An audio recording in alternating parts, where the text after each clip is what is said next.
Ever feel like you're being watched in the woods? Yeah. Like something knows your name, and it's calling to you from the shadows. Oh, that sends shivers down my spine just thinking about it. Right. Well, that's kind of the vibe we're going for today on Iranian Things. Welcome back, everyone, to our 41st Deep Dive. I'm Mars, And I'm Tanaz. and we're about to take you deep into the heart of Iranian folklore. Lately, we've been exploring these amazing stories and legends that have been passed down for generations. Oh, absolutely. It's been such a fascinating journey delving into the mythology, the creatures. It's like opening a window into a whole different world. Exactly. And today, we're stepping into a realm that's both terrifying and fascinating. We're talking cryptozoology. Ah, yes. The study of creatures whose existence is, shall we say, debated. The Bigfoot, the Loch Ness Monster, Yeah? those kinds of enigmatic beings. Precisely.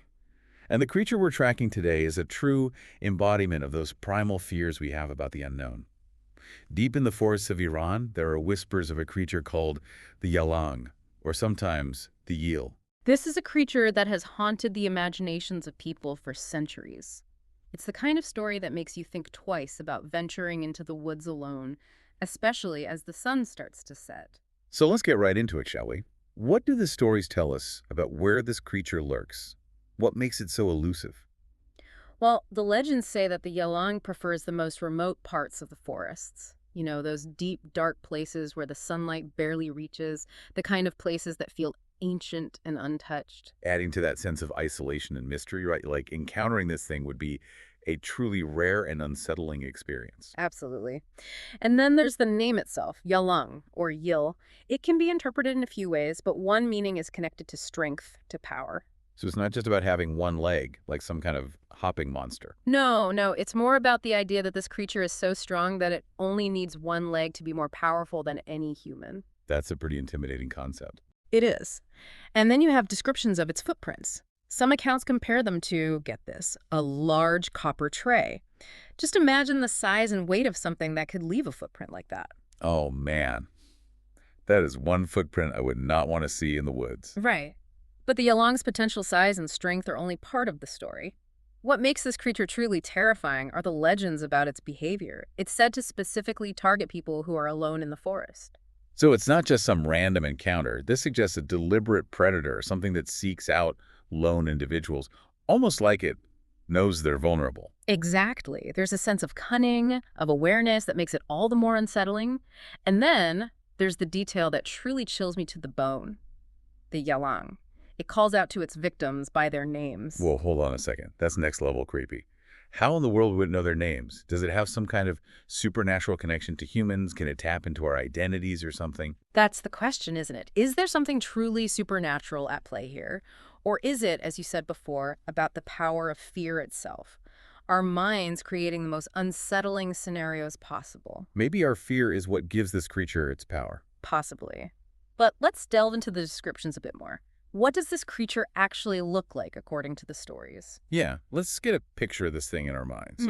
Is it like a Bigfoot type of creature? Well, the descriptions are actually a bit vague. It's often described as massive and muscular, but without a clearly defined shape. Okay, so maybe less like Bigfoot and more like this, like a giant blob of muscle and menace lurking in the shadows. You got it.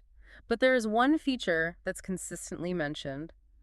A single, enormous, glowing eye in the center of its forehead. Whoa, so we're talking like a monstrous cyclops with an unsettling habit of calling out your name. That image is definitely going to stick with me. And of course, we can't forget the single massive foot, which again emphasizes the sheer size and power of this creature. Yeah, like every detail is designed to make it as imposing and as frightening as possible. It definitely fits the archetype of a mythical monster. But if we look beyond the surface, I think the Olang represents something deeper.